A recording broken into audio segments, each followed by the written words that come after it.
आज हम पढ़ेंगे ड्रिफ्ट वेलोसिटी। देखिए ड्रिफ्ट वेलोसिटी क्या होती। मान लो कोई कंडक्टर वायर है, हर कंडक्टर वायर में फ्री इलेक्ट्रॉन्स होते हैं। ये इलेक्ट्रॉन्स जिन एटम से निकलते हैं उनके ऊपर पॉजिटिव चार्ज आ जाता है, उनको हम पॉजिटिव आयन कहते हैं। जो पॉजिटिव आयन है वे कहीं मूव नहीं कर सकते, लेकिन जो फ्री इलेक्ट्रॉन्स हैं वो कहीं भी पूरे इस वायर के अंदर कहीं भी आ जा सकते हैं।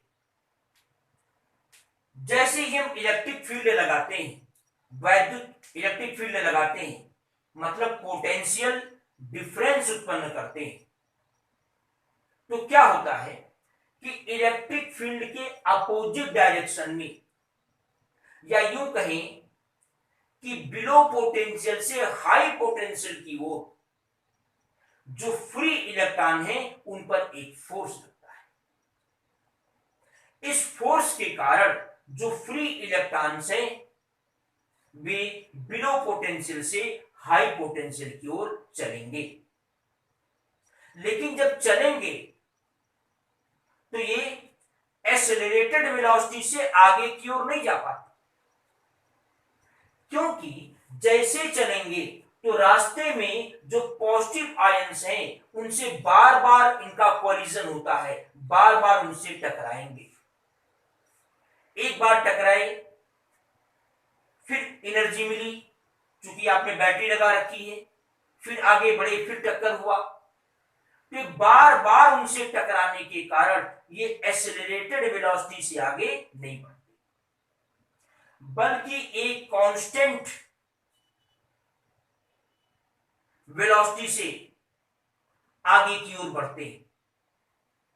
उसी कांस्टेंट वेलोसिटी को, और जो बहुत ही छोटा होता है, जो बहुत ही कम होता है, उसी कांस्टेंट वेलोसिटी को हम कहते हैं ड्रिफ्ट वेलोसिटी, और इसको हम वीडी से शो करते हैं। इसकी जो वैल्यू होती है वो 10⁻⁻⁴ मीटर पर सेकेंड अप्रोक्सीमेटली होता है। इतनी वेलोसिटी लगभग होती है, ये बहुत कम है। तो दोबारा सुनिए, जब हम किसी कंडक्टर वायर के सिरों पर पोटेंशियल डिफरेंस लगाते हैं तो फ्री इलेक्ट्रॉन बिलो पोटेंशियल से हाई पोटेंशियल की ओर चलते हैं। रास्ते में जो पॉजिटिव आयंस है उनसे बार बार इनका कोलिजन होने के कारण ये एक्सेलरेटेड वेलोसिटी से आगे की ओर नहीं बढ़ते, बल्कि एक कांस्टेंट वेलोसिटी से आगे की ओर बढ़ते हैं। उसी कांस्टेंट वेलोसिटी को हम ड्रिफ्ट वेलोसिटी कहते हैं। या इसको ऐसे भी कह सकते हैं कि इलेक्ट्रिक फील्ड लगाने पर फ्री इलेक्ट्रॉन जिस एवरेज वेलोसिटी से आगे की ओर बढ़ते हैं उसी एवरेज वेलोसिटी को हम ड्रिफ्ट वेलोसिटी कहते हैं। अब देखिए relation between drift velocity and electric current.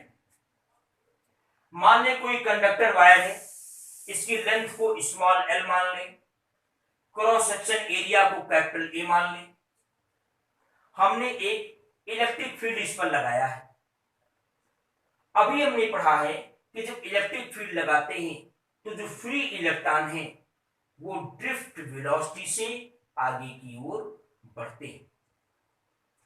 अब देखिए ये वायर जिस भी मेटल का बना हुआ है उसके पर यूनिट वॉल्यूम में मान लें फ्री इलेक्ट्रॉनों की जो संख्या है, numbers of free electron in per unit volume, वो स्मॉल एन है। पर यूनिट वॉल्यूम में फ्री इलेक्ट्रॉनों की जो नंबर है वो कितनी है, स्मॉल एन है। अब देखें इसका जो टोटल वॉल्यूम होगा, इसका टोटल वॉल्यूम कितना आएगा,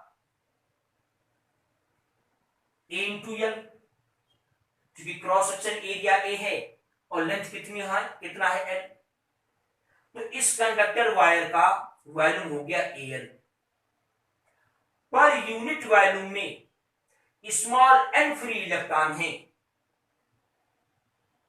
तो पूरे कंडक्टर वायर में कितने फ्री इलेक्ट्रॉन्स होंगे, अरे नंबर ऑफ फ्री इलेक्ट्रॉन्स हो जाएगा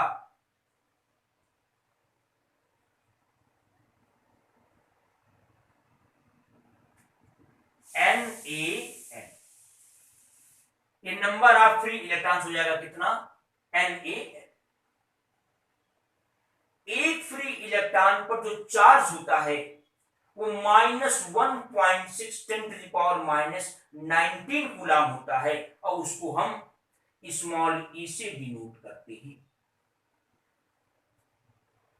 तो इसमें जो टोटल चार्ज होगा, यानी टोटल चार्ज की जो क्वांटिटी होगी, अगर उसको हम स्मॉल क्यू से डिनोट करें तो टोटल चार्ज कितना होगा, इतने इसमें फ्री इलेक्ट्रॉन हैं और एक इलेक्ट्रॉन पर स्मॉल ई चार्ज है, तो टोटल चार्ज कितना होगा, कितना होगा, NaL इंटू ई। इतने फ्री इलेक्ट्रॉन्स, एक इलेक्ट्रॉन पर इतना चार्ज, तो टोटल चार्ज इतना हो गया।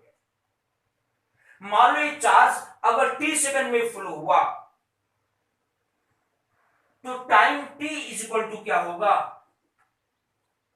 t is equal to distance by velocity, ऐसा आपने पढ़ा है। तो time t is equal to क्या होगा, डिस्टेंस कितनी है, स्मॉल l, और जो फ्री इलेक्ट्रॉन चल रहे हैं ये vd वेलोसिटी से आगे बढ़ रहे हैं, तो टाइम इतना हुआ, चार्ज इतना हुआ। तो हमने क्या पढ़ा है, electric current I is equal to Q by T.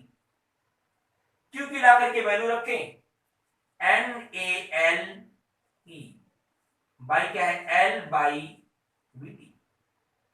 LL cancel होगा, Vd ऊपर जाएगा तो आएगा NeaVd। ये हो गया Vd और I में रिलेशन। देखिए करंट डेंसिटी क्या होती, मान लो कोई एक कंडक्टर वायर है, इसकी मोटाई हर जगह समान नहीं, हर जगह बराबर नहीं, हमें इसके किसी पॉइंट पर करंट डेंसिटी निकालनी है। इसमें जो करंट फ्लो हो रहा है वो स्मॉल आई है, तो जिस पॉइंट पर हमें करंट डेंसिटी निकालनी है तो क्या करें, उस पॉइंट पर हम करंट के परपेंडिकुलर एक क्रॉस सेक्शन एरिया ले लें। यानी देखिए करंट ऐसे फ्लो हो रहा है तो इसके परपेंडिकुलर ऐसे लेंगे क्रॉस सेक्शन एरिया। अगर मान लो करंट ऐसे आ रहा होता ऐसे, तो इस पॉइंट पर हम ऐसे क्रॉस सेक्शन एरिया लेते, यानी करंट के परपेंडिकुलर उस पॉइंट पर आप क्या करें, एक क्रॉस सेक्शन एरिया ले लें, उसको काट दें और जितना उसका एरिया होगा उसी को हम कहेंगे उस पॉइंट पर क्रॉस सेक्शन एरिया। तो करंट के परपेंडिकुलर उस पॉइंट पर जो क्रॉस सेक्शन एरिया है वो कैपिटल ए है। इसमें से करंट कितना पास हो रहा है, स्मॉल आई। तो ए एरिया से स्मॉल आई करंट पास हो रहा है, तो उस पॉइंट पर जो करंट डेंसिटी होगी J होगा J equal to I by A, यानी पर यूनिट एरिया से परपेंडिकुलर पास होने वाले करंट को हम उस पॉइंट पर करंट डेंसिटी कहते हैं। ये वेक्टर क्वांटिटी है, यानी वेक्टर फॉर्म में देखिए इसको ऐसे लिखेंगे, इस तरह से। इसकी यूनिट की बात करें तो आई का क्या होता है, एम्पियर, और ए का होगा metre square, ampere per metre square, ये इसका होगा एसआई यूनिट। तो इस प्रकार से आपने पढ़ा करंट डेंसिटी। अब इसके आगे का जो रीडिंग हो आप नेक्स्ट वीडियो में देखेंगे।